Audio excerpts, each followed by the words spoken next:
right here, video and audio. We'll see what happens. Okay, so if you come up here, that gives me the consent that you're gonna be on the video. Okay, cool. Also, right now is going live a discussion for this week's discussion. It's gonna be about 10 discussions in the semester, and this is going to be about E. coli. And I feel like we have learned, or we're about to finish learning, enough information about bacteria to answer some of these questions. This is a discussion. You're going to read, you're going to go online to a website that I give you, and you're going to read the website, and then you're going to answer some questions in discussion, and then you're going to reply to some people in the discussion.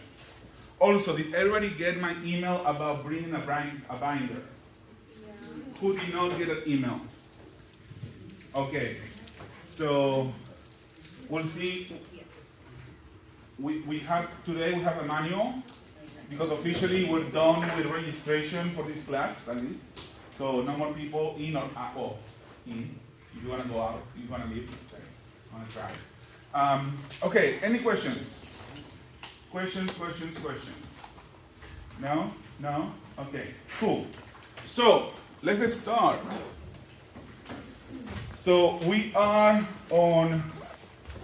Sorry, can you double check that I did press record? Yeah, it's recording. Okay, thank you. All right, so last time we stopped at eukaryotes and prokaryotes, right before we start talking about eukaryotes. We start talking about one of the main and most used staining to differentiate different kind of bacteria, and that is the Gram test, Gram positive and Gram negative. Before I continue, let's acknowledge some scientists. I have Dr. Akala. He's known for his fieldwork to build sanctuaries and promote biodiversity in the aquatic ecosystem of the Philippines. He was the chairman of the board of advisors at the Angelo King Center for Research and Environment. Then we have Dr. Carmen Valesquez. She specialized in parasites of the tropical fish in the Philippines. She is also known for her work in taxonomy of Dygenia, and was the first to describe the parasite nematode Capillaria philippinis, which causes intestinal issues. And then we have my current boss at Stanford, Dr. Anthony Oro. He is an MD PhD. He is half Filipino.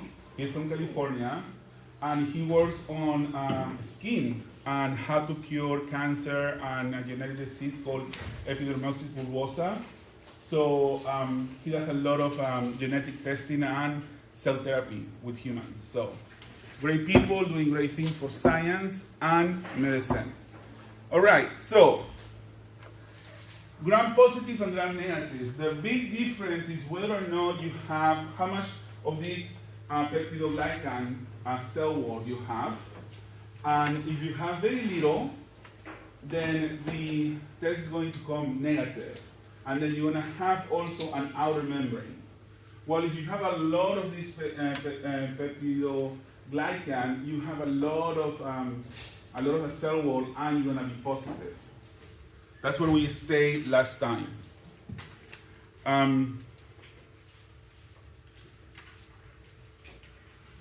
So, for example, the cell wall can tell us a lot about the type of bacteria that we're working on. Mycoplasma has no cell wall. And it strengthens plasma membrane with sterols. Now, we're going to be talking about sterols next week when we talk about the biomolecules, but sterols are a type of lipids.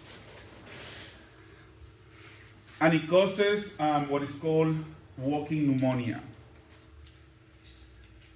Now, there are other microorganisms called archaea that also lack cell walls. Under unusual cell walls, when they have it, they don't have it with peptidoglycans, they have with this thing called pseudo-peptidoglycan. So they don't form necessarily the peptido bonds. They have something similar to it. That's why it's called pseudo. When you hear the word pseudo besides a word, before a word, it means kind of not. Okay? So, what else?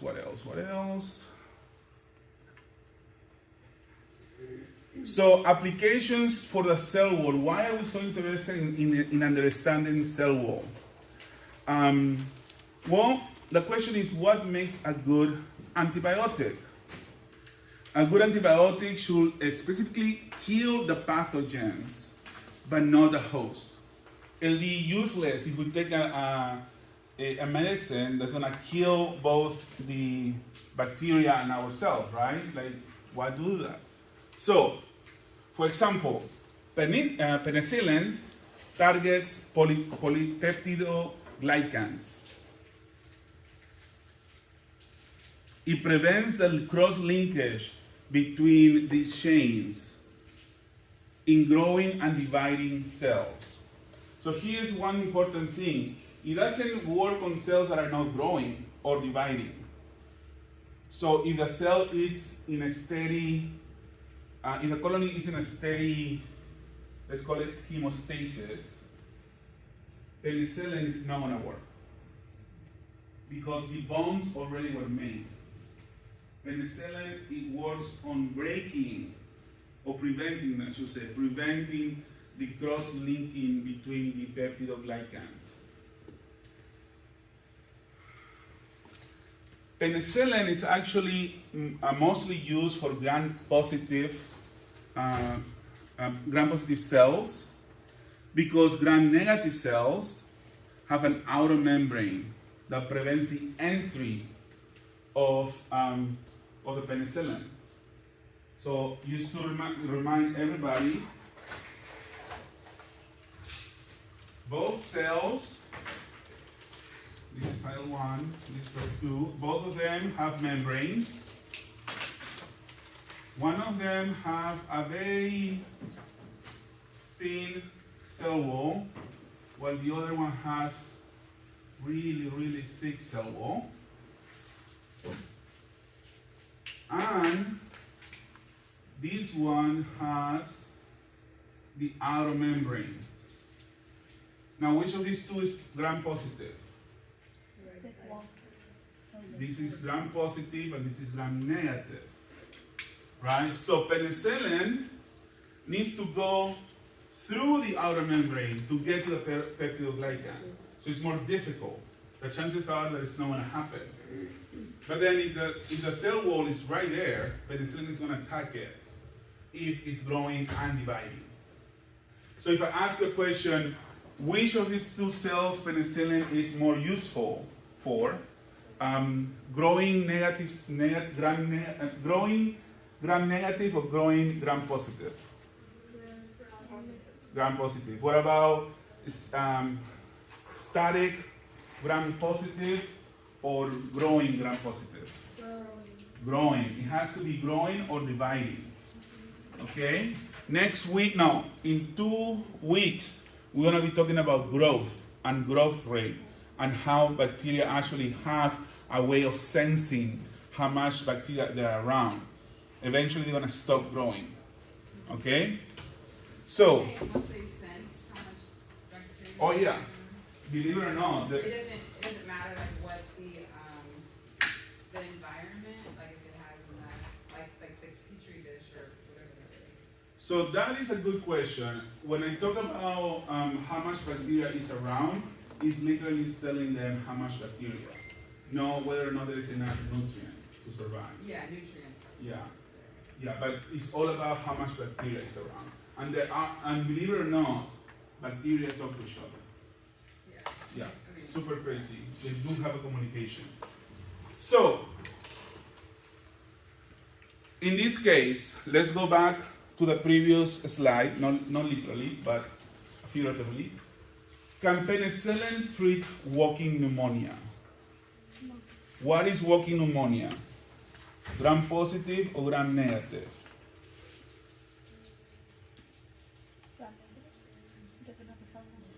It does not have a cell wall, right? So if it doesn't have a cell wall, it's gram positive. And can penicillin attack gram positive cells? Yes, right? Now, in our bodies, we secrete a chemical called lysozymes. Now, used to nomenclature, when a word ends in zyme, it is a an enzyme, sorry, animal coffee, an enzyme. So our body secretes enzymes that will break down some cells that are not our own. And these lysozymes are found in tears, mucus, saliva. They can break down glycan chains. So even though we may be surrounded and interacting with gram-positive cells, our own body has a way to try to kill them off. Okay? So, capsule. It is a gel-like external coat. Now, this is something that happens outside these. Okay? It's usually made of polysaccharides. So it's a sugar coating. It's like an M&M capsule. And it's called a slime layer if diffused. There's a reason why a lot of bacteria, when they grow, they're slimy. And their functions is attachment. Resist phagocytosis. Who remembers or who knows what phagocytosis is? When the cell dies. When a what? When a cell dies or no? A cell dies due to what? A cell can die from multiple things.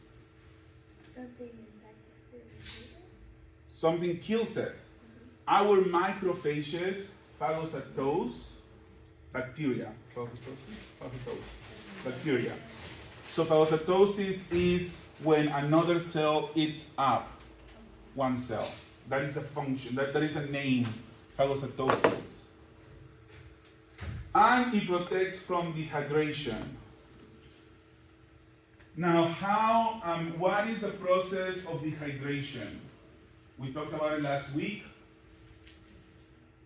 Is it dehydration? Of dehydration. What is another word for dehydration? Okay, yeah, but what is the scientific, what is dehydration? Is it a movement in or out of water? Out. And what is the word for movement of water? Osmosis. Osmosis, right? So it protects dehydration, so it protects from osmosis pressure. So here comes the first question of the day, and that's going to be question number 6 on your Scantron. Yes? So for the people that use like 2, I got you. You start on 6 now. start on 6. Yeah, that's why I'm at the 9. Did everybody get their Scantron from last week? I mean from last time? There's some Scantrons over there. Okay, so here comes the first question. Which of the following represents a function of the bacterial capsule? Actually, that's not fair. I just gave you the answer like 2 minutes ago. But which of these 4 is a function of the bacteria capsule? Let's give it a minute.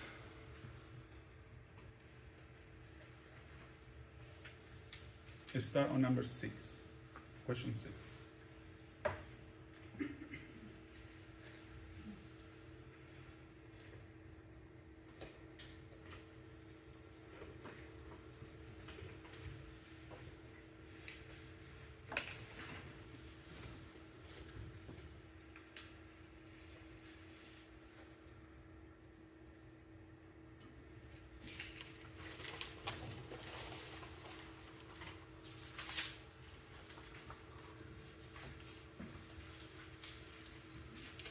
So does it prevent it from osmotic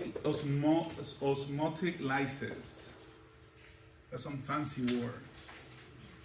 Attachment to surface.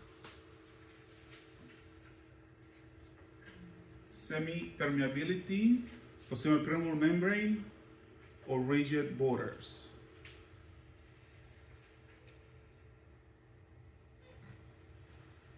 Which of these represents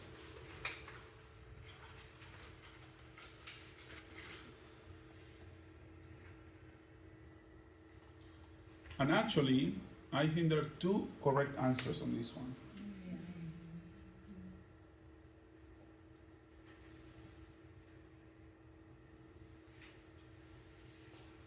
There's only two functions for that, right? Sorry, what? There was only two functions. Three. Three? Yeah, I didn't put the third one.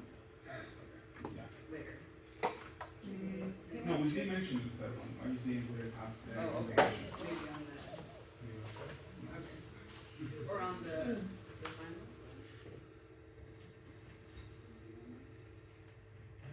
No, I did put it. No. If you look at the cell wall, there are three functions. Okay. Alright. Yes, put both answers. Yes. The term plasma lysis, the same thing as osmotic lysis. I want to say yes. No. No? Lysis and plasmolysis are two different ways. Oh no, I was talking about osmotic lysis. Oh, yes. Let's call it. No, because osmotic lysis is more to lysis than to plasmolysis. Oh, okay. Yeah, different way of water movement. One movement is going in, the other movement is going out. Lysis is a rupture of a cell because the water goes in.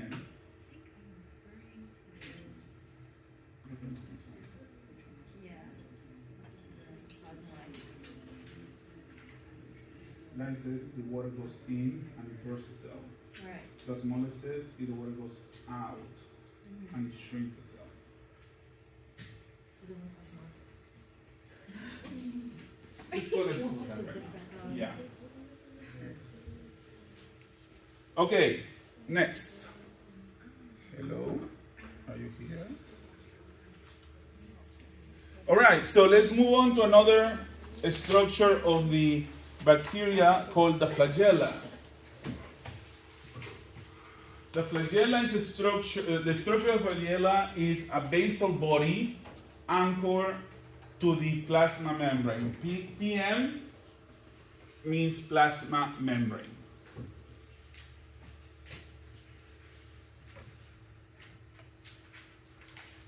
And it hooks in a curve. It hooks in a curve. And the filament is made of flagellin protein. So flagella, flagellum. And the function, of course, is motility. It rotates in its axis and lets the bacteria swim.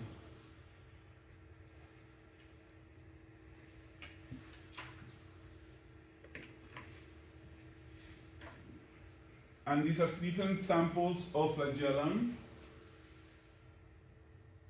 You don't have to have one flagella, you can have multiple flagellums. It's a protein motor.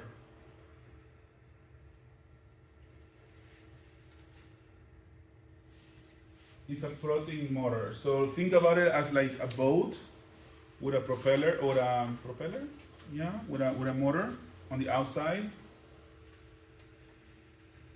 The pili. The structure is thinner and shorter than a flagella, but not the same thing. They anchor in the plasma membrane, and their function is attachment.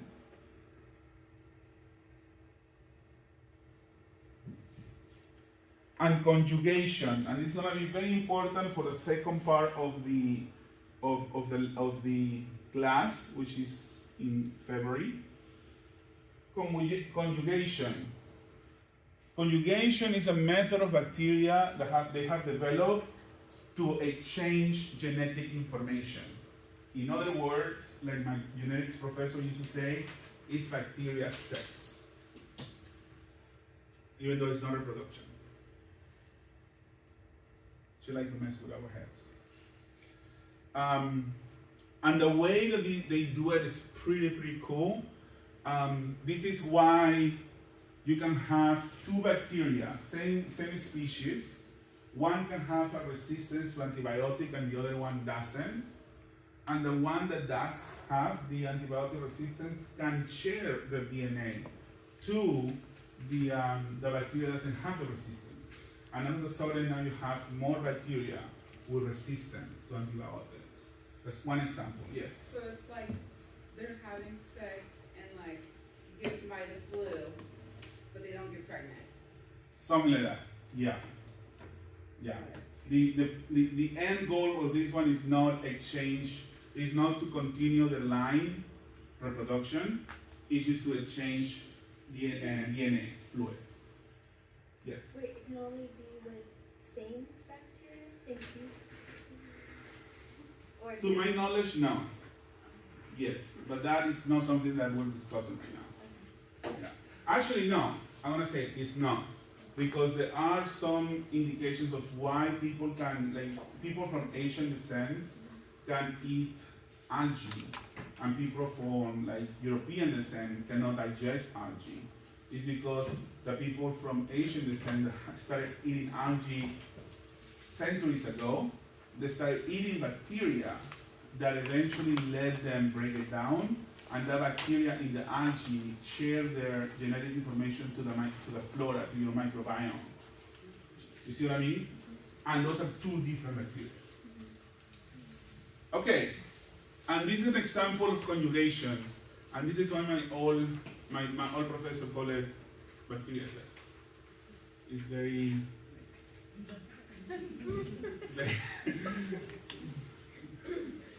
anyway, okay.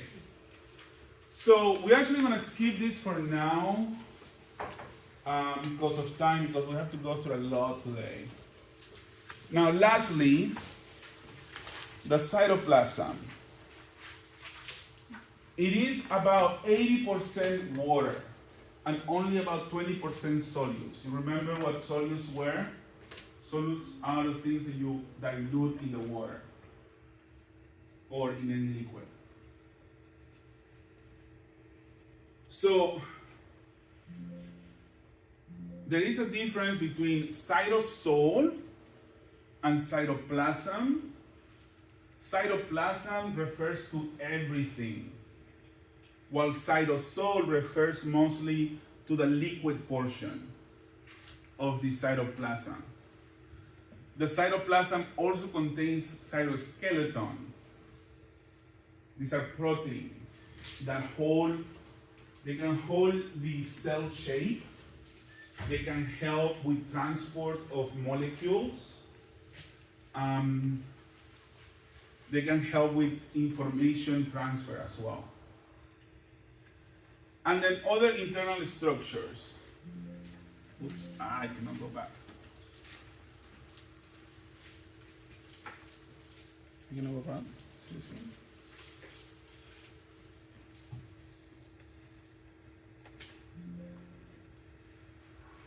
Okay, I'm not gonna record this anymore. Sorry guys, 1 second. It's not worth it. Where else? Internal structures. Oh, one more. Okay, so going back to the cytoplasm. So the internal structures in our case are all the other proteins and molecules that are in our cytoplasm, because remember, bacteria doesn't have what? Nucleus or membrane-bound organelles, right? So all the other organelles, like ribosomes, are floating around. they're also part of the cytoplasm of bacteria. Now, some of these internal structures are the nucleoid, which is the DNA of the bacteria.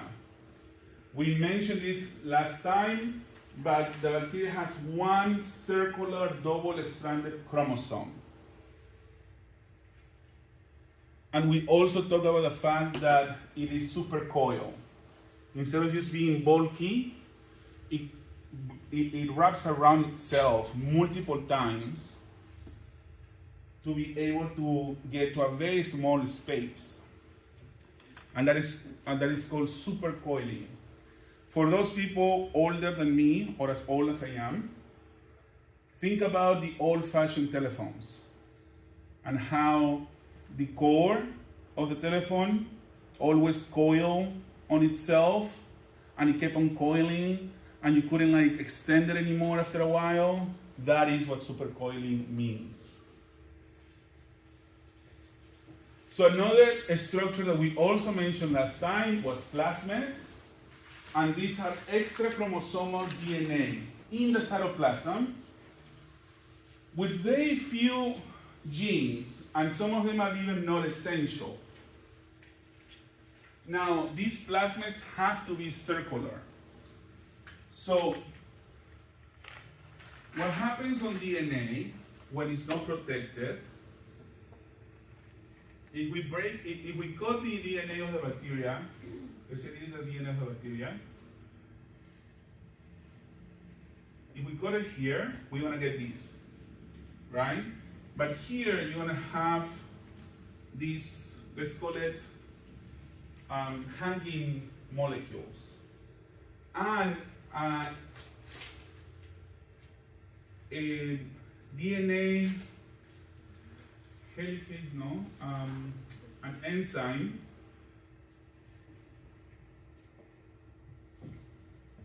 can come and start cutting it and breaking it down, because the bacteria doesn't like linear DNA. This is called linear DNA. Okay? Now, how does the bacteria have developed a way of combating this enzyme? Excellent place. Don't worry about it. I'm not going to test on that one.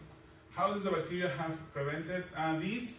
By making all the DNA circular. Okay? Our protection, it was called telomeres, which is a long piece of DNA. It doesn't have anything. But again, that's not what we're talking about right now. My point is, the bacteria doesn't like linear DNA. Now, for plasmids to survive in bacteria, they also have to be circular. But they are much, much smaller than the one chromosome of the bacteria. That one plasmid has some information, depending on what or who gave it to them, and they don't follow the same rules as the main chromosome. The main chromosome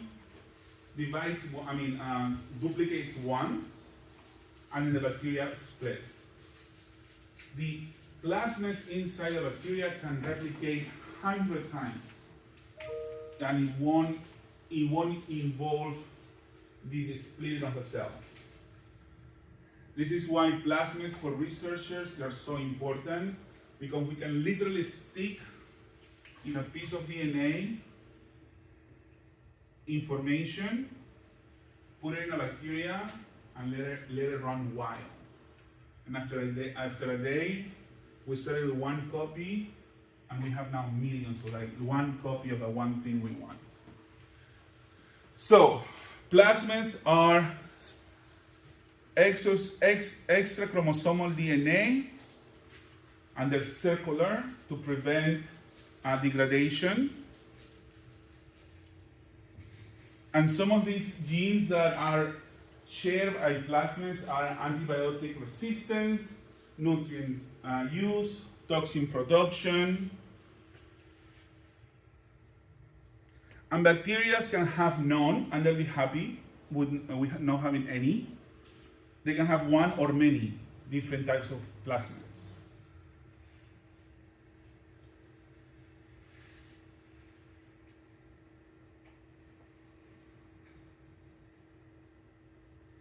Think about plasmids as your favorite apps in your phone.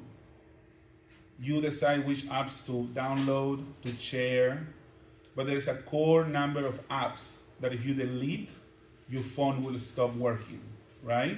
Those are the apps of the iOS.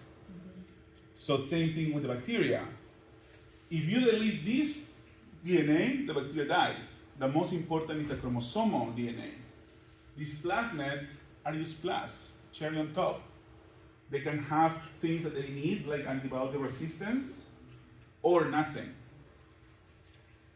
Sure, if you don't have the antibiotic resistance and you put antibiotics in the bacteria will die. It will prefer having that one. But by itself, it doesn't need it. And again, it can have multiple copies of the same plasmid. And you can lose it or gain more over time. Same thing with your phone. You can delete, you're in a relationship, you delete Tinder, then you break up, you add Tinder. Or like me, you add a weight loss thing, you get bored with it, you delete, then you add it again. Something like that, right? So, another internal structure are ribosomes. And ribosomes are the proteins that make proteins. Actually, I shouldn't say proteins. They're the structure that make proteins. And in bacteria, and this is an important part, in bacteria, they have two subunits, 30S and 50S. Don't worry what the S stands for. Just have to remember that two structures, 50 and 30S, you need both of them to make a working ribosome. And when they're together, they're called the 70S ribosome. Again, don't worry about the S. And don't ask me why 30 plus 50 is supposed to be 80 and they call it 70. Don't ask me why. Now, the ribosomes are made of protein and ribosomal RNA. They're made of protein and ribosomal RNA. So in reality, one thing that is not shown in that figure is that you have your 50S subunit, you have your 30S subunit and they're bound, and then inside you're gonna have what's called they call it here rRNAs.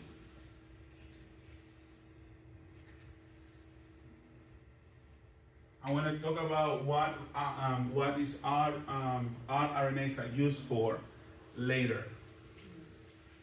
Okay? Another internal structure are endospores. We talked a little bit about endospores in the lab. They're hibernation chambers. Some of the bacteria that use or make endospores are the Bacillus and the Clostridium. And they're the dormant form of the bacteria to resist poor conditions. So the bacteria starts sensing that there's not going to be enough food to survive, and they're going to start freaking out. Instead of freaking out and dying, they decide to go into endospore mode. That's hibernation. It is like when your phone goes to sleep kind of situation, instead of consuming all your battery.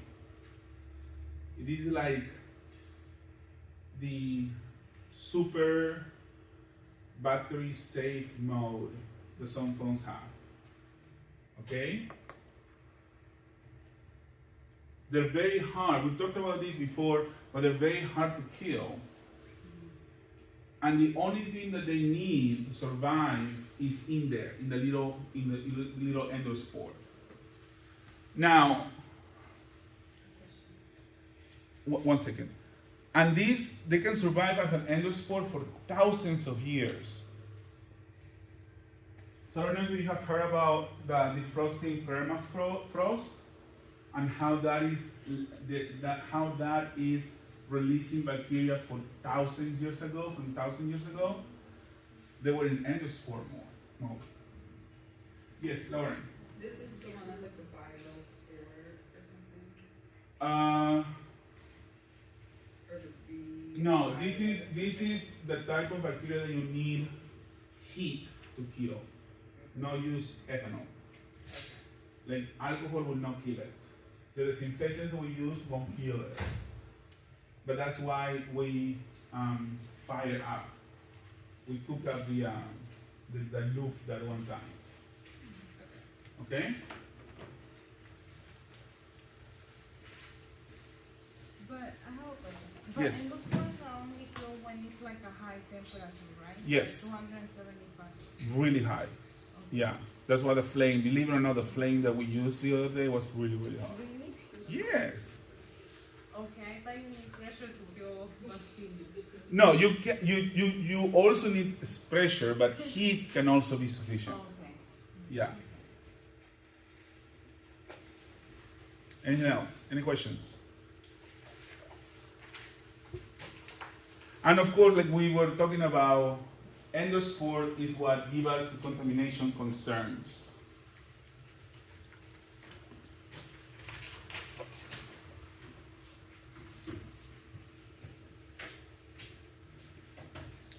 So here are some terms that are important to remember. Wink, wink.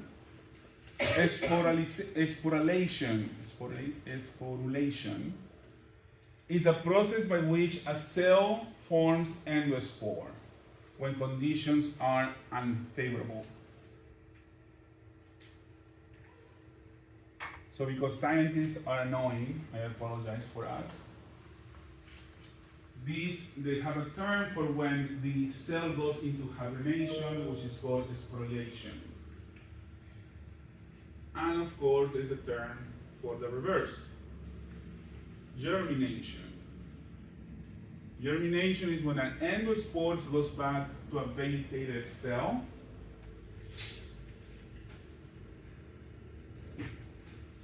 When the conditions are favorable.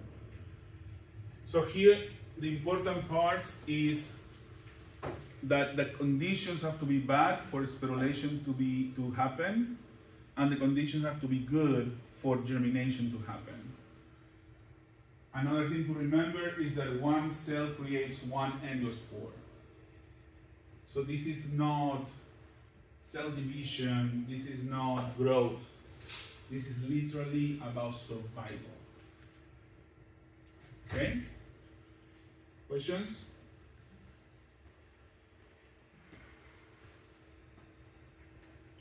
Like I mentioned, forming endospores is not a form of reproduction. And this is just a GIF about how sporulation happens.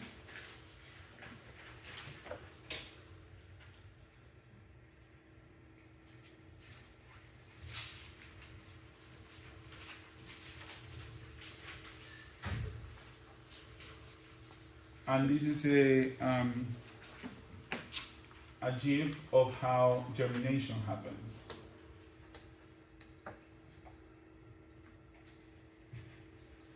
This is just telling you the difference between those two very different processes. Okay, next question. Question number 7. These cantrons are in the back. You pick one. Okay. So, question number 7. What are the functions of pili in the eukaryotic cell?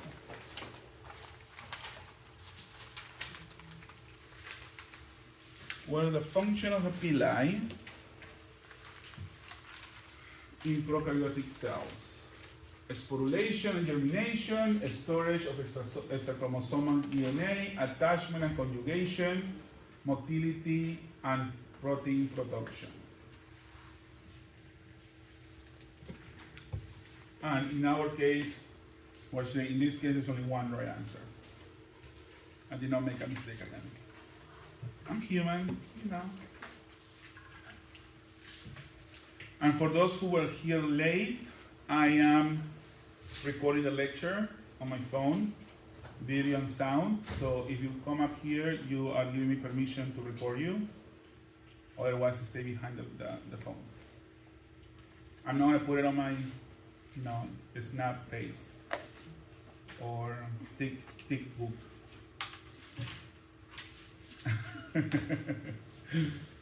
Okay? Put your pencils down when you're done.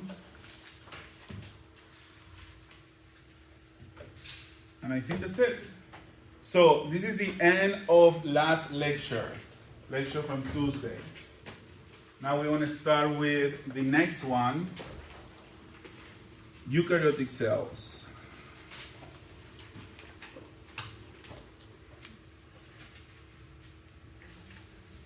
Just give me 1 second. Ooh.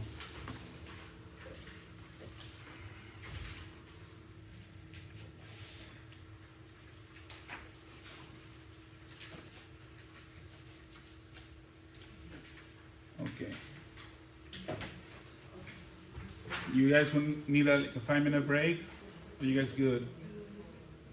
Bio break? You guys good? So I'm gonna try to finish this lecture today. It's not that long. It's only like 25 slides or so, including questions. Today's lab is going to be a little bit fast because we only have one thing to do besides checking our culture from last time. So I'm not gonna promise that you guys are gonna leave before 10 p.m. But if you do, don't tell no one. Questions? I saw a hand. Yes. Oh, so one of the copies got messed up, and I didn't finish printing. Sorry. Also, so another thing, I revised the syllabus and I wanna upload it tonight. And I'm going to highlight which parts I have changed or added. The only things that I have changed or added is more of the late and missing policies. So I know a lot of people have to miss because of different reasons. So the questions that you miss for being late or not coming to lab, you won't be able to make up. Okay? So questions like the pink questions, right? However, for lecture and for lab, if you don't come, you can still do the quiz for that day. But the only difference is that for the lab quiz, I'm not going to grade the 3, 2, 1 question. So you can only get up to 5 points instead of 10. Okay? So that is like the trade-off for not coming. Either I give you a whole 0 or I only give you half the points. And I'm a bleeding heart person. Okay? Another thing, in the syllabus it was said that everybody starts with 35 points as class participation. And that is both coming in and asking questions and answering questions.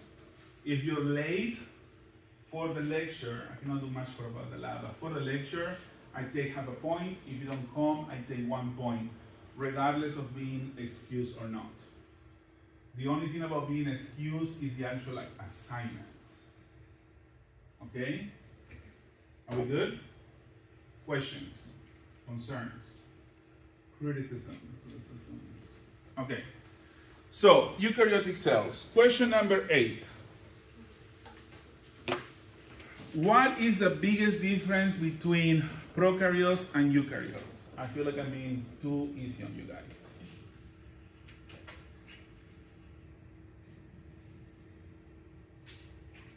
What is the biggest? Or biggest cells? There's only one right answer. It doesn't matter how long the answer is. What is the biggest difference between prokaryotes and eukaryotes? Put your pencils down if you're done with the question. A, they both have DNA. B, they both have cytoplasm. C, presence of nucleus and membrane organelles. D, cell wall. And that should say membrane bound organelles, but. Okay, so why are we studying eukaryotic cells? This question has come again and again. Some microbes are going to be eukaryotic cells. Not all of the microbes are prokaryotic. And also we need to understand how eukaryotic cells work, because guess what? We are eukaryotes. I'm eukaryote, you are eukaryote, we eukaryotes. So we need to understand the difference on how our cells are and all the other microbial cells. So we can heal it, heal the microorganism that is infecting us and not kill ourselves.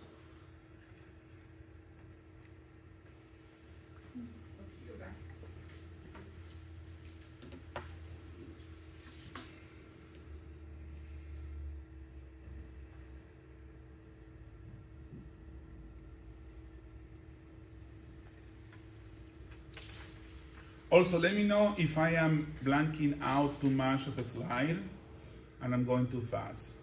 That way I'll try to blank out less. The point with blank slides is for you to pay attention and to write, even though you don't have to, because you will have the full slides later in the night. Each person works differently. You have a question, you're searching? Oh, I just want to say that I feel like something like the third one, to treat disease, is a little bit too much writing. So maybe just blank out some and leave, a couple words or so. Got it. So in other words, don't be lazy. Gotcha. Gotcha. So Yes. it kind of feels like sometimes I feel like I'm just catching up. Okay. Just to write the slide. And that's not really good either. Okay. Getting in Because I there. know y'all want to hear my beautiful voice. Okay. Good to know. I'll do better. I promise. All right. So, origin of eukaryotic cell. The evolution of cells started with the membrane infolding, which created the organelles like the nucleus. So these early cells that later became bacteria had stuff growing around, like moving around, and all of a sudden, some bacteria started to touching things and be like, hey, we can have pockets, Let's start having some pockets around. And that's how it came up, the nucleus. And of course, some cells didn't do that. They continued because they were lazy and they didn't need any pockets. And then the theory of endosymbiosis.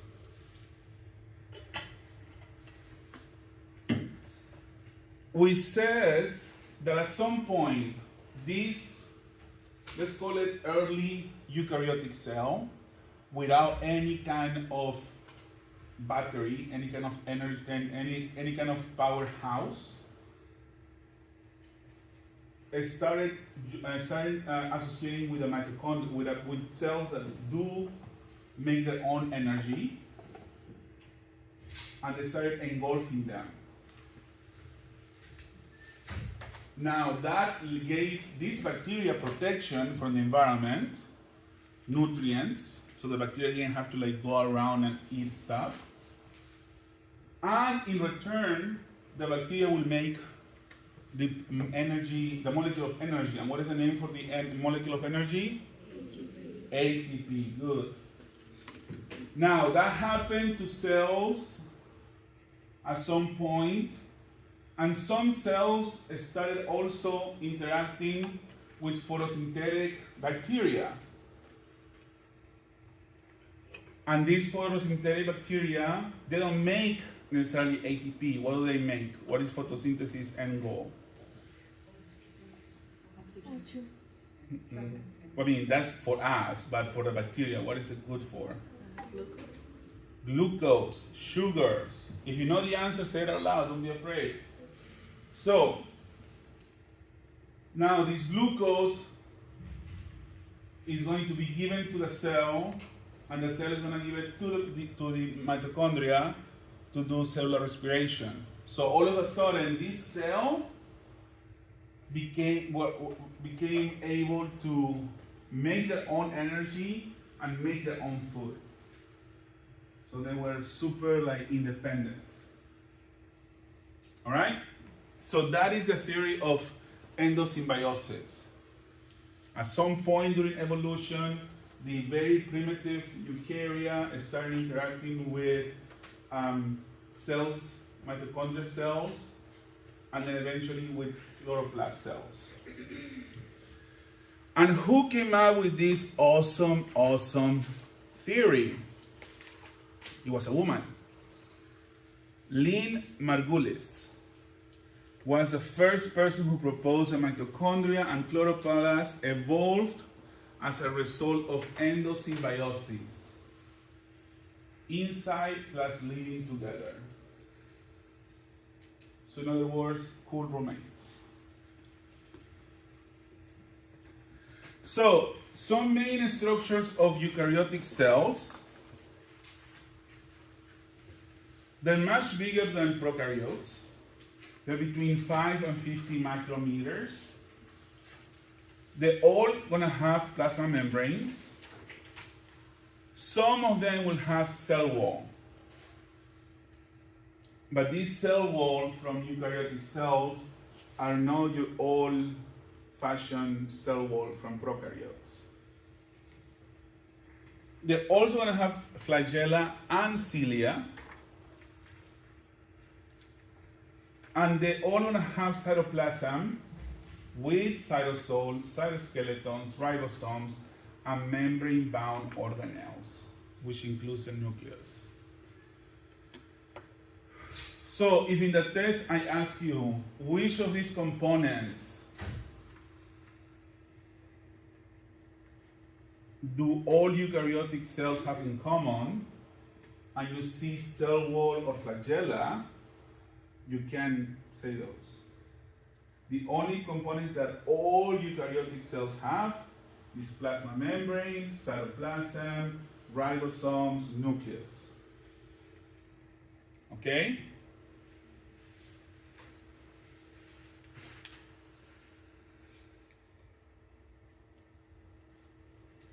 So let's talk a little bit about the plasma membrane. Again, they're phospholipid bilayer, similar to or the same as the prokaryotes. They also have proteins that let things in and out, that interact with the outside and the inside. Sterols are a type of lipids that will help stabilize the cell membrane.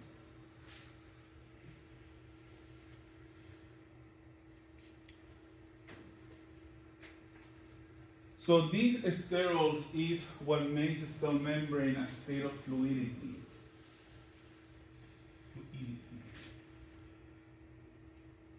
And depending on which type of cell we're talking about, the number of sterols will differ.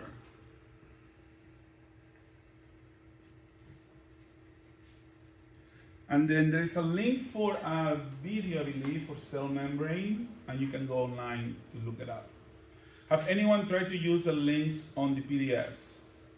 Do they work? If they don't work, please let me know. Okay. Hello? Okay. So the plasma membrane, the phospholipid bilayer, this is pretty much a repetition from last time. The heads are hydrophilic. What does it mean, hydrophilic? The likes water, and it faces the aqueous environment inside and out. Remember, the inside and the outside of the cell is aqueous. And hydrophobic means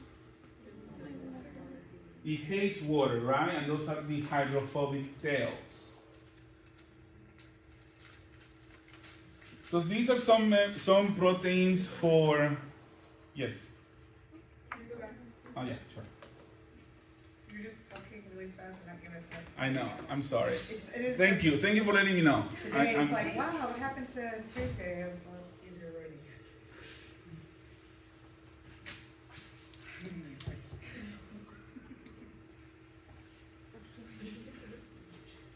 I should have like a person to like have like a yellow car. Too fast, dude, yellow car. Way too fast, red car.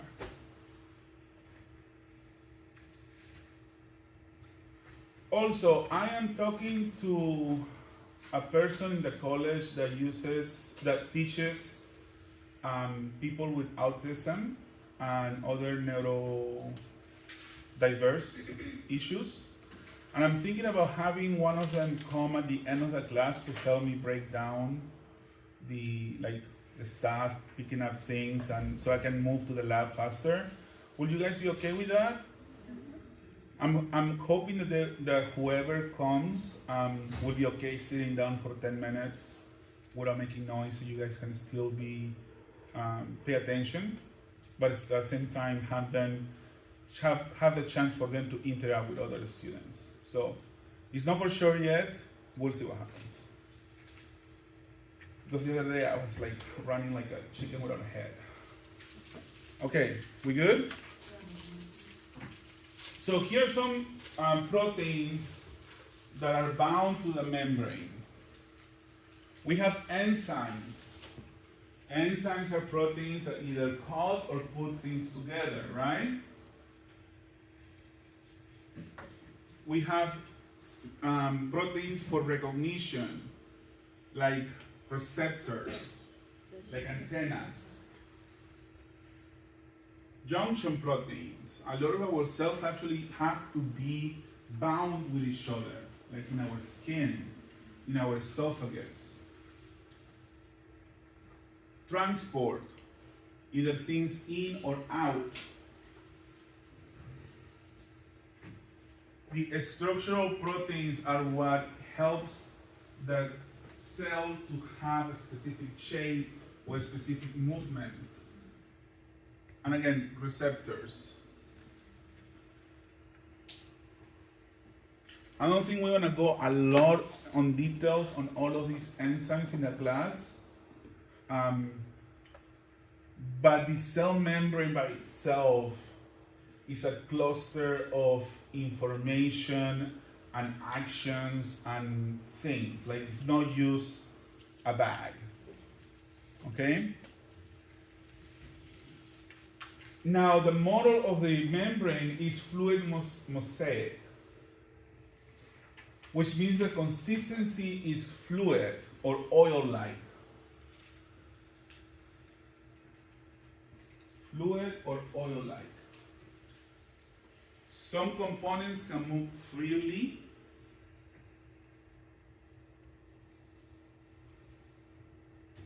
It's a mosaic of lipids, proteins, and carbohydrates. If you move on to other upper molecular classes, you will learn that these proteins actually can be in different parts of the membrane and all of a sudden get together. So this fluidity is very important.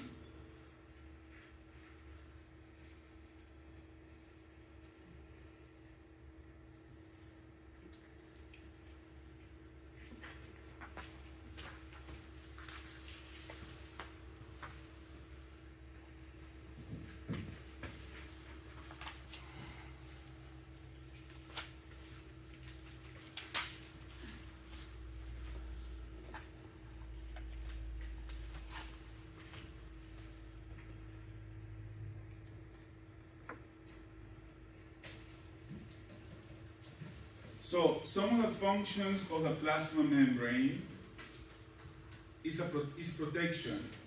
It makes a border.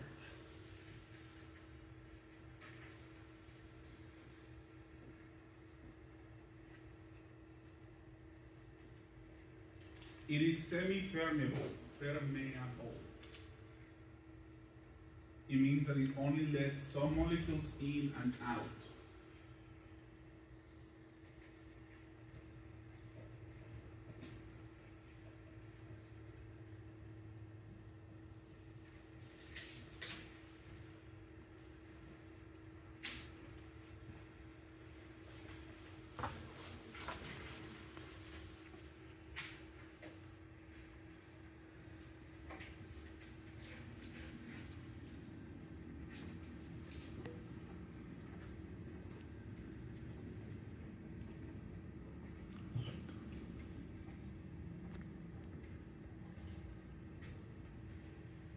Okay.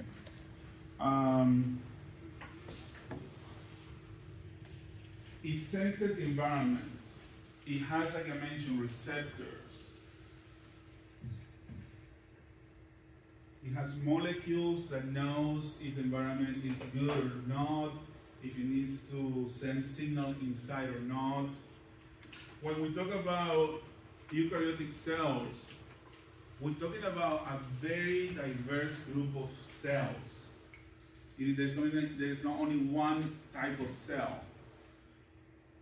And when we start talking about animals, we all are eukaryotic cells, but every single cell in our body is different from each other. Transport, very similar to prokaryotes. It takes things from outside and releases things from inside. And here comes two terms that we mentioned before: passive transport. It goes down the gradient,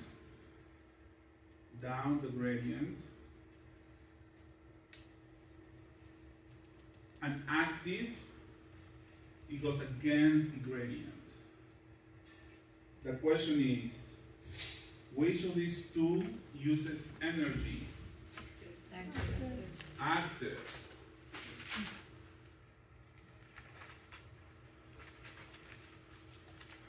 Now, this transfer is usually for a small cell, from small molecules, and then of course you have transport of bigger molecules. Bulk transport for molecules too big to go through the plasma membrane. And this is usually only done in eukaryotes. Wait, I have a question. Why, Yes. why is there energy in question mark? I don't care about that. That was my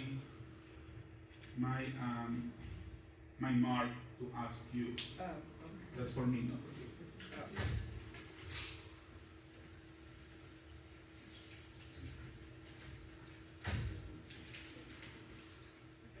Yes. Earlier, did you say that it takes things from the outside and it brings them to the inside? Yes. So in the passive transport, when it goes passive, it can go both ways. Active, it can also go both ways.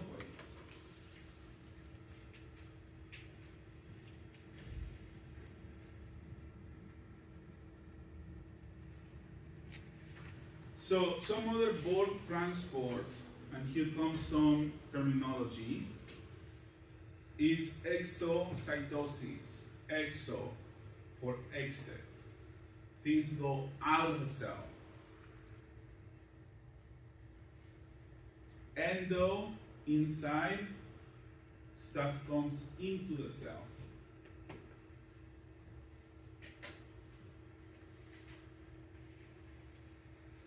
Now, endocytosis have two different terminologies depending on what is coming in. If it's dissolvable material, dissolvable molecules, it's called pinocytosis. And I think pino for small, pino is small. And phagocytosis, cell eating. This is usually when a cell is engulfing another cell, like the macrophages do to bacteria.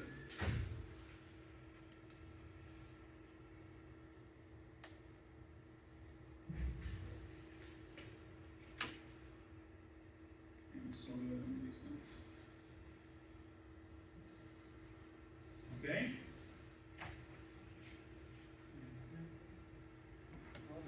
Is it why now, I think I'm now gonna be doing the teaching from back here.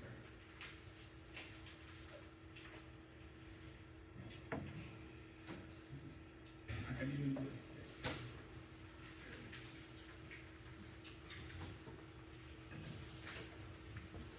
So this is a picture of all different types of movements of ball transport. You have the endocytosis going in. You even have, so something that we didn't talk right now, but we're gonna talk at the end, is the movement of lysosomes. These are like the pockets of the cell.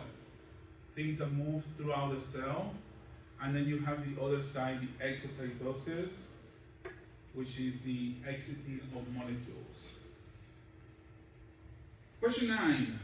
Question 9. What is the function of the plasma membrane? Transportation, protection, environment sensing, all of the above. Question 9. Transportation, protection, environment sensing, all of the above. Question? I have a question about the messages and messages. Mm-hmm. How do you know when it's drinking eating because of what it's What is dissolving? Yes. Okay. Literally, endocytosis, phagocytosis is a whole cell. So if you see a cell engulfing another cell, that is phagocytosis. If it's a cell like taking up your molecules, that's endocytosis.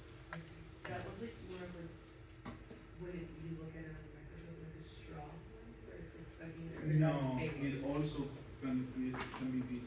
Which one is the one? Like this. You see, Oh, it creates a little goes pocket. in, okay. And then that particular, do you have like particles, the large particles too, what do you have? Yeah, so it's not used. It's usually eating cells, but if you have, let's say, a big, in research, if you have a big bead and you coat the bead with proteins, you want to see the cell inside the bead. That's also phagocytosis. So something big. Okay. But usually, when I think about phagocytosis, I think about cell eating other cells. Yeah, monocytes, macrophages, all of that. Okay, question 10. What is a term for molecules going into the cell? Into the cell. Exocytosis, endocytosis, translation, or fusion?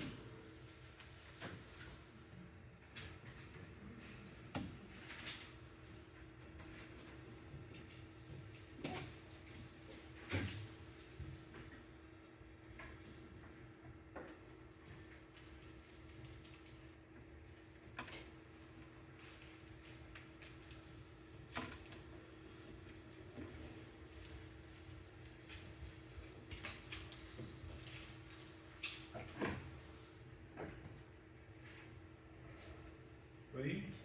Pencils down if you're done. What is the term for molecules going into the cell? Exocytosis, endocytosis, translation, and fusion.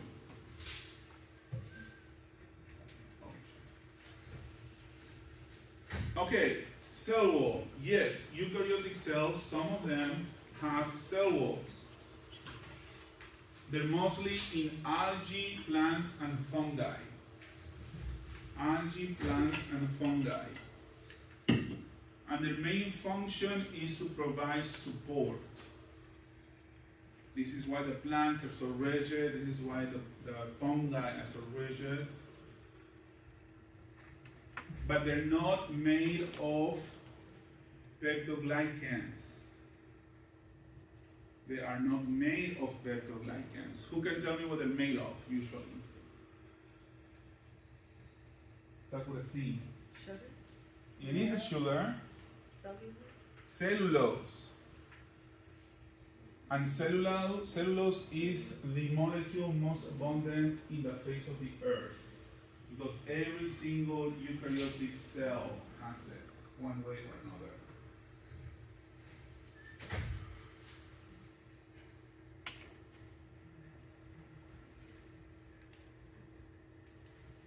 Yes. Peptoglycans. The molecules are made in cell wall of prokaryotes.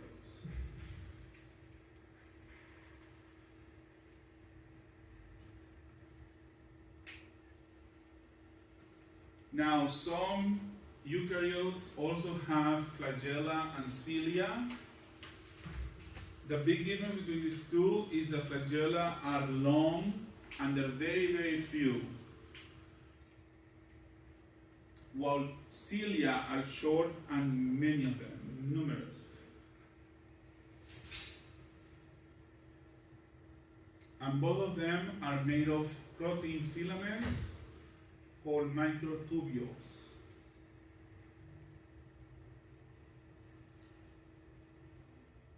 Which are covered by the plasma membrane.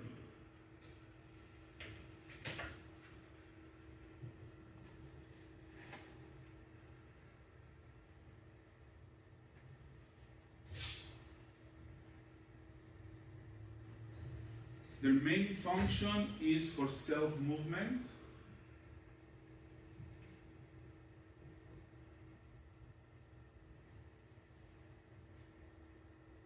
Using whiplash.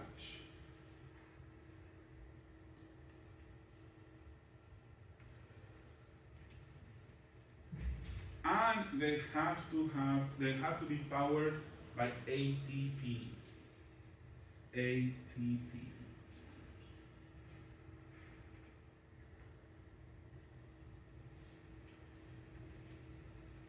Yes. What is the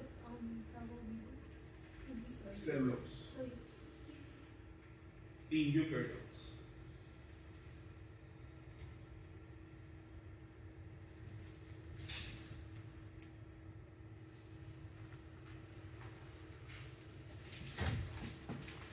So when thinking about flagella, think about the sperm. You don't have one flagella unless it's swim. When thinking about cilia, actually cilia is a little more difficult to imagine.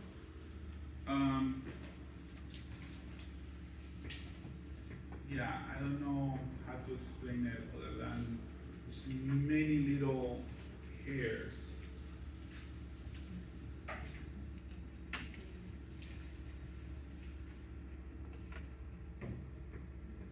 Cytoplasm.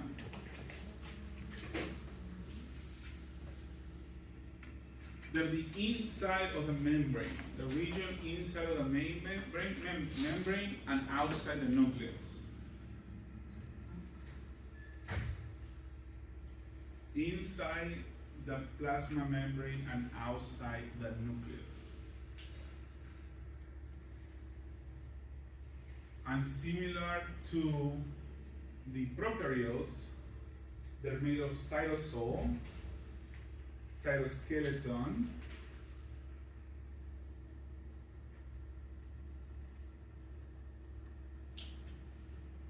ribosomes, and membrane-bound organelles.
Yes.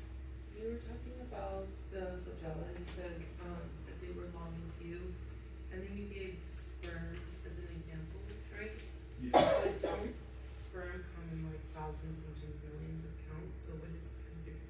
Yeah, but one sperm has Oh, I one see. flagella. So the flagella is like the little tail. Yeah, Okay, I see. Okay. yeah. I thought it was the whole. No. The flagella is the tail. Okay. Now, in humans, I think only the sperm cells have flagella, to be totally honest. I don't remember other ones. In humans, there are many cells that use cilia as a way of communication. Like our skin cells actually have cilia. So the cilia is the part, like the little hairs on basically that like body part. They look like little hair, and it depends on which organism you're talking about. Some of them have many, some of them don't have any.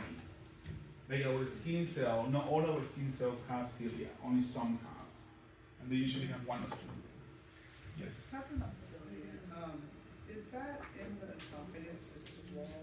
No, the way that you swallow the esophagus is called peristalsis, Okay. which is contraction of muscles. Yeah. Also, the little intestinal cells that go like fingers, they're not cilia either. Their whole yeah, the whole structure of group of cells. Cilia is a structure of a cell. I mean, yeah, cilia is a structure of a cell. Has a nucleus. The cell will also have a nucleus. Any other questions? Okay, we're almost there.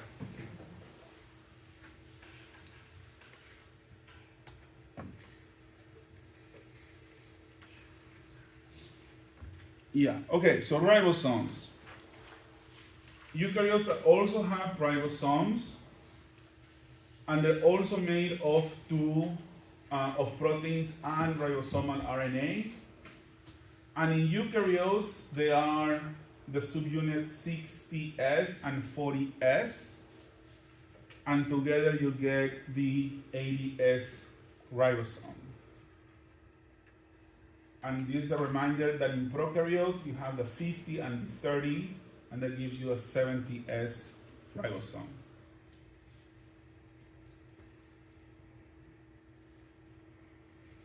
The function of ribosomes is to make proteins. And there are two types of ribosomes. There are the free-floating ribosomes that make proteins in the cytosol, and there are the bound ribosomes that they're inserted in membranes secreted outside the cell or trafficked to the organelles. Professor? Yes. Did you mean 20S in the prokaryotic? No, 30. 30.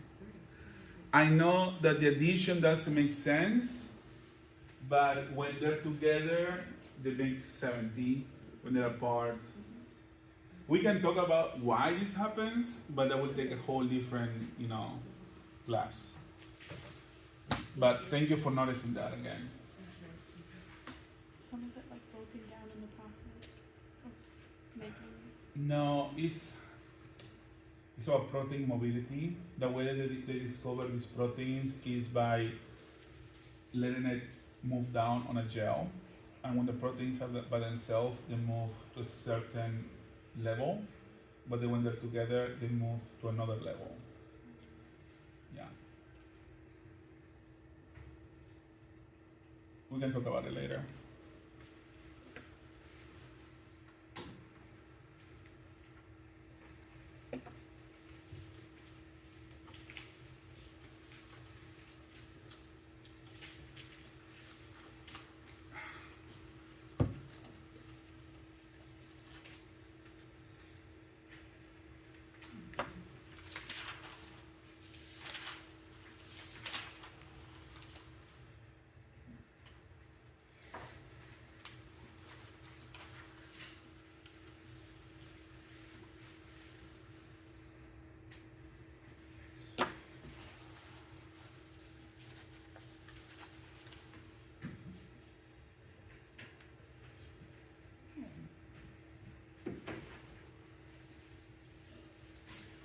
Okay. Question 11. What is a function of a ribosome? Exocytosis, endocytosis, translation, transcription, or fusion?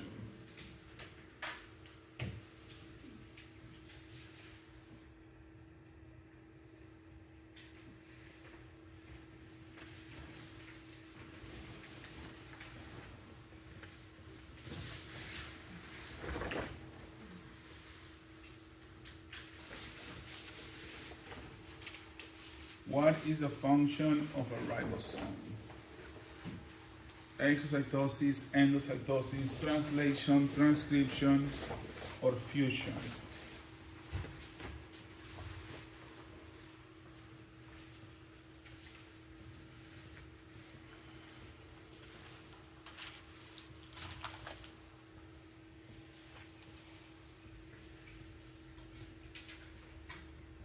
Okay?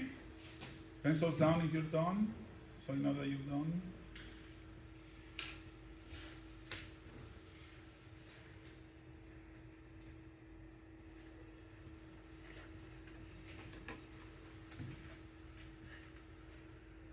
I'll give 15 seconds more. No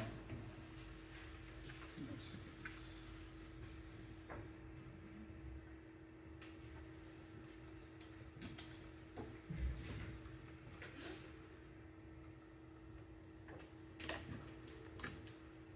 Okay, so now let's move on to the membrane-bound organelles. And this is the major difference between eukaryotes and prokaryotes. The first one that we want to talk about is the nucleus. And the structure and the function are very basic. It contains DNA. And what is DNA? Genetic material is a blueprint of a cell. Unlike prokaryotes, our DNA in eukaryotes is linear.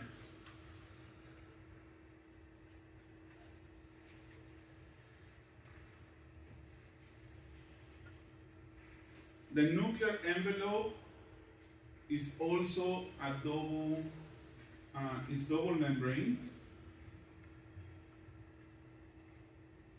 It has nuclear pores for transportation.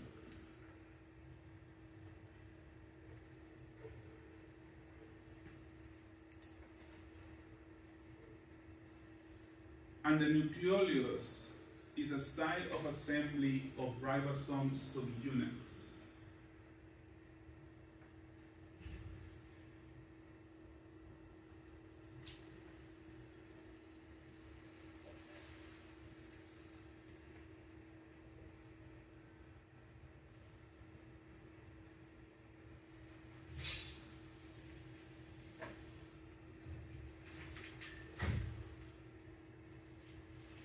So once you get, if you pay attention, closer attention to the membrane, the nuclear envelope, this is why it's double membrane. It still is a phospholipid bilayer, but there are two phospholipid bilayers. It makes it very stable.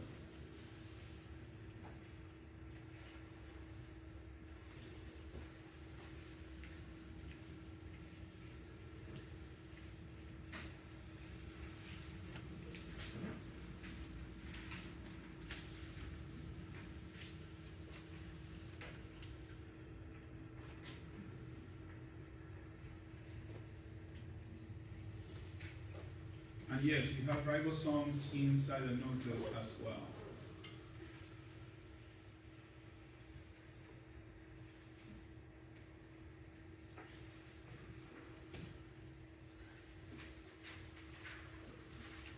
All right. Mitochondria. The structure also has a double membrane. The crista are the infolding in the inner membrane to increase surface area.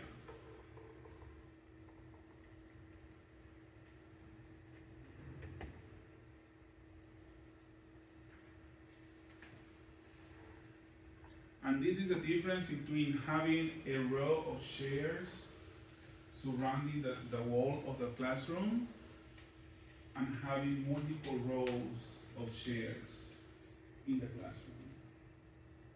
By having all these multiple chairs, multiple rows of chairs, we're increasing the surface area of the classroom. But if we put all the chairs and all the tables on the outside, we want to have very limited amount of tables. Yes?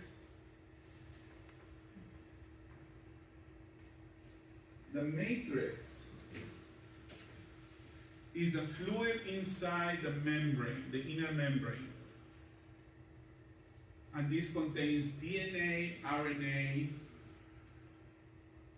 and it contains 70S ribosome and proteins. Why would mitochondria have their own DNA? It has not the eukaryotic ribosomes. What do these ribosomes look like? What is the 70S ribosomes? What do we see it before? Okay. Prokaryotes. So why is it the mitochondria has a prokaryotic ribosome?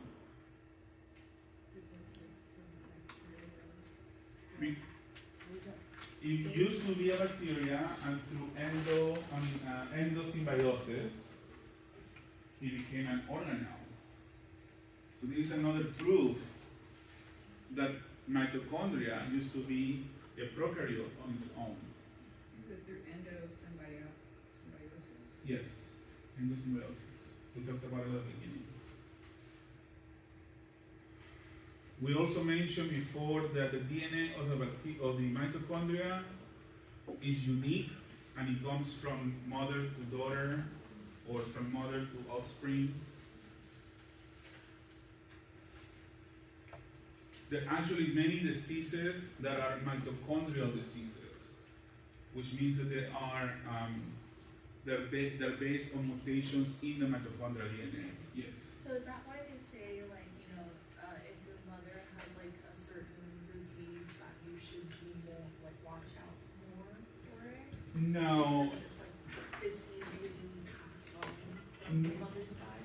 no, not really. These are two different things. Yes, the mitochondrial diseases that are inherited is through the mother, but there are other diseases that are also inherited through the mother that are not mitochondrial, but they're excellent. Yeah. But it's a good observation. And of course, the main function is a powerhouse of the cell. It converts chemical energy of food into ATP, and that can be used to power all cellular activities. Now, what food do we use? What molecule do we use for food? Carbohydrates, sugars, glucose. Any of those answers are okay.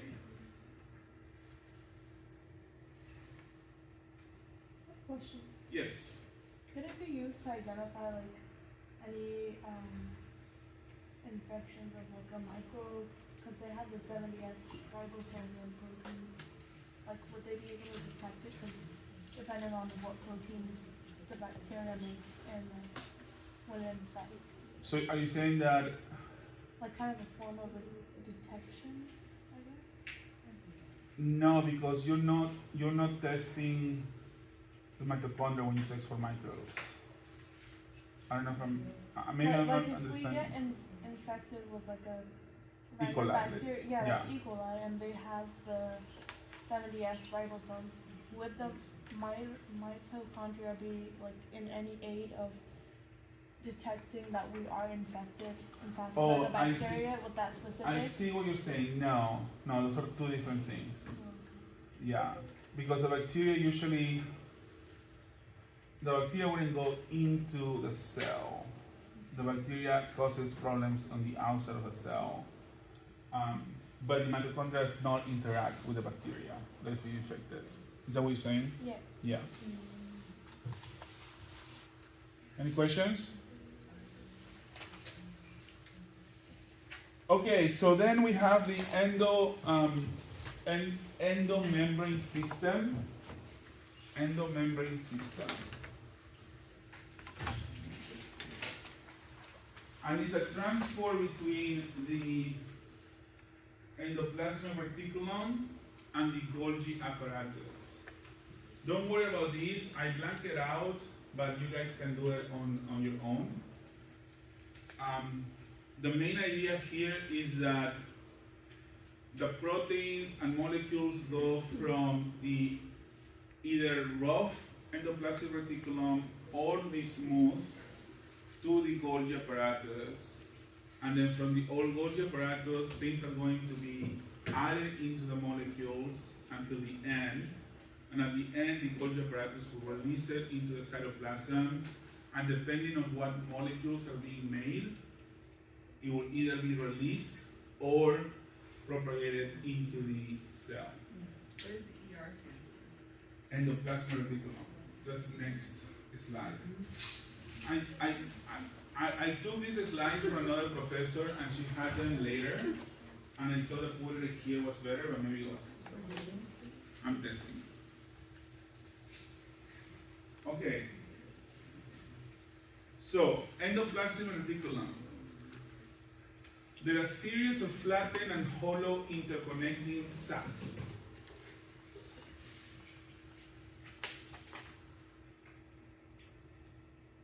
Think about the endoplasmic reticulum like your Applebee's kids menu with a maze kind of situation.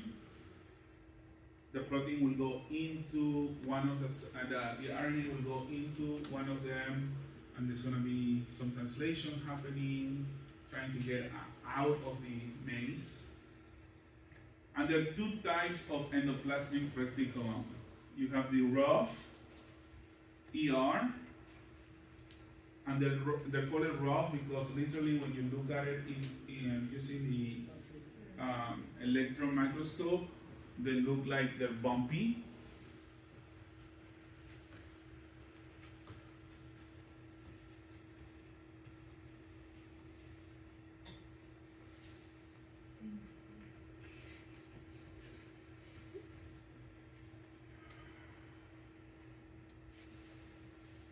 They receive, transport, and store proteins. And the smooth ER, you synthesize, transport, and store lipids.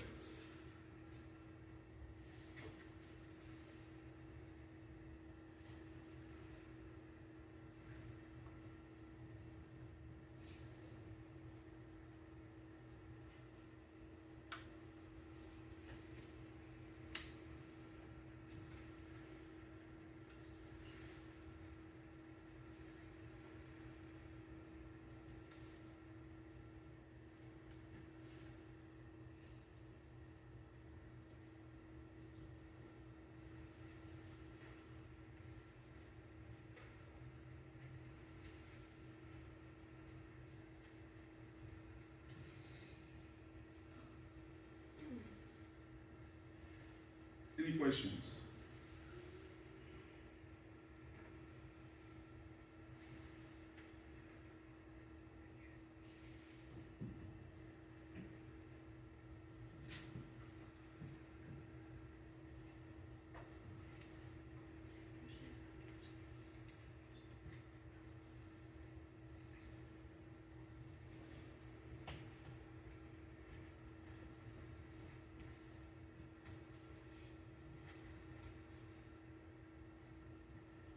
Did the smooth ER have ribosomes as well?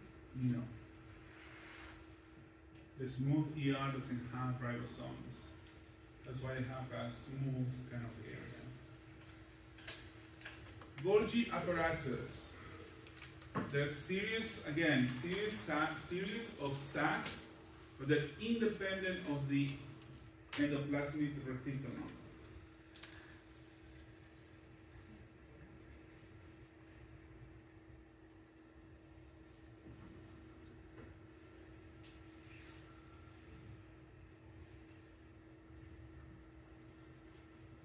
it assembles raw materials and routes end products.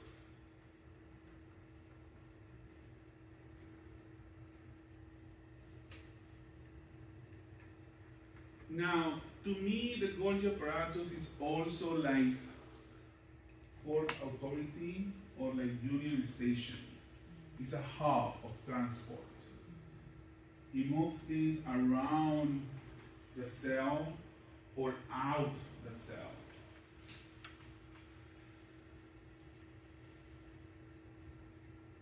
Does San Francisco have a union station? They have like a, what is the main train depot? The bar? Do they have like a hub? Like Penn Station in New York, Union Square. Union Square, okay. Or like American Airlines have like, Dallas as a hub. Or Delta has Atlanta as a hub. Yeah? So there is transport between the ER and the Golgi apparatus. And the Golgi apparatus is a final destination. No, sorry, the Golgi apparatus goes to the final destinations. And again, they move things around the cells, outside the cells, or even to the plasma membrane.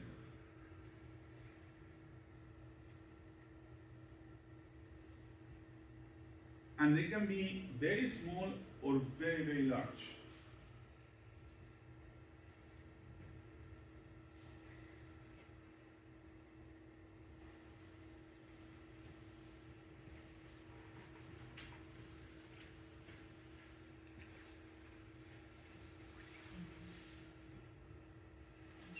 And I think we're almost done.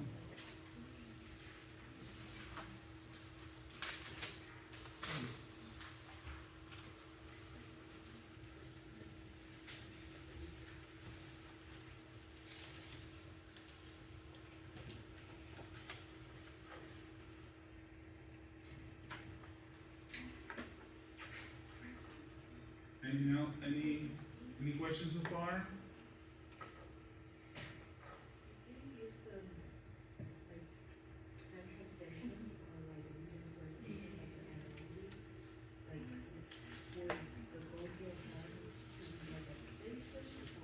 Like a hub, is a hub, and transport things to different areas.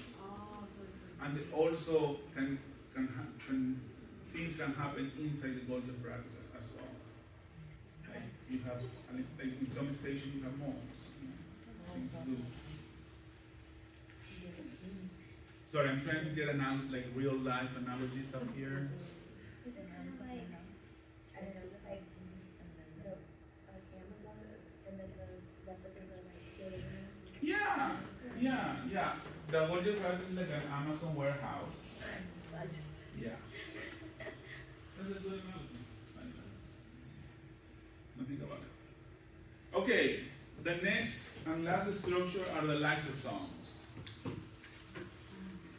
They're floating garbage disposal.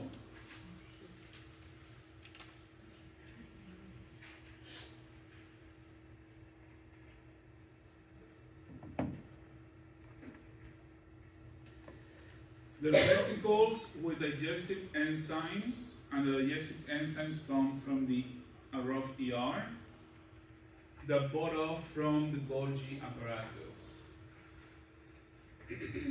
So the rough ER makes these enzymes, it gives it to the Golgi apparatus, and the Golgi apparatus will package them into little balls,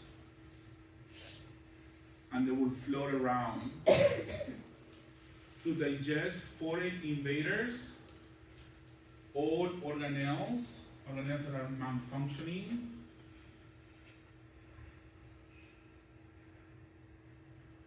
they're also used for phagocytosis,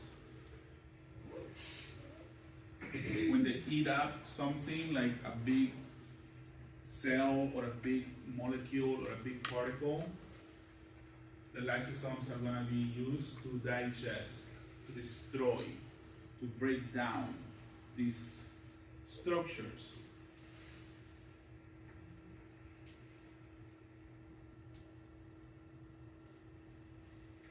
And there's some links there for you to check out.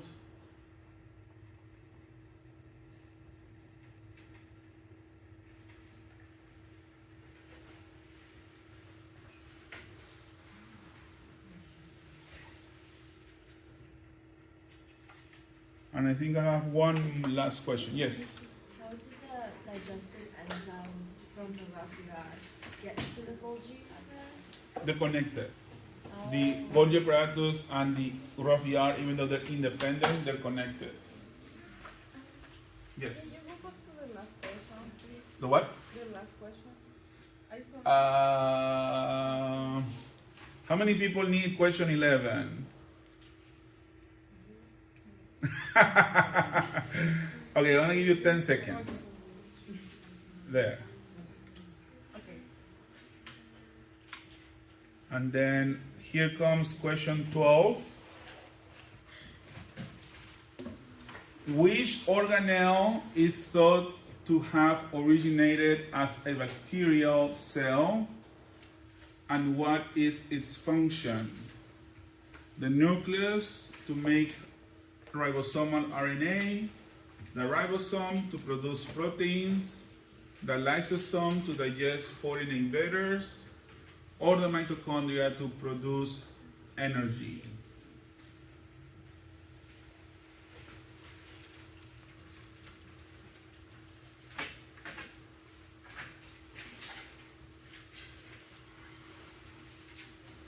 And this only took an extra 3 minutes.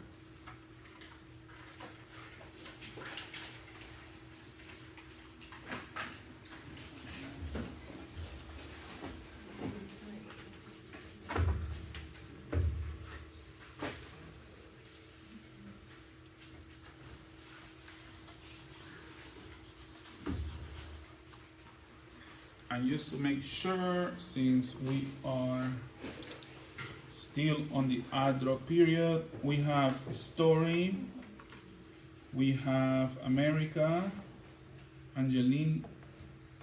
Mira, Pao, Xiaoyu, you go, Ariel. Micaela, Erica, Sabrina, Carolina, Fatuma, William is sick, Fiona, Valeria, Prachi, Lauren, Amari, Angelina, Brenda, we have Catherine, Vivian, Robert is sick again, Francisca, Audrey, Jillian, and Emily. You were late. Sorry. All right, so I want to see if I can upload this tonight, and we'll see what happens. Hopefully it's going to be a good audio. We'll see what happens. So go ahead and bring up your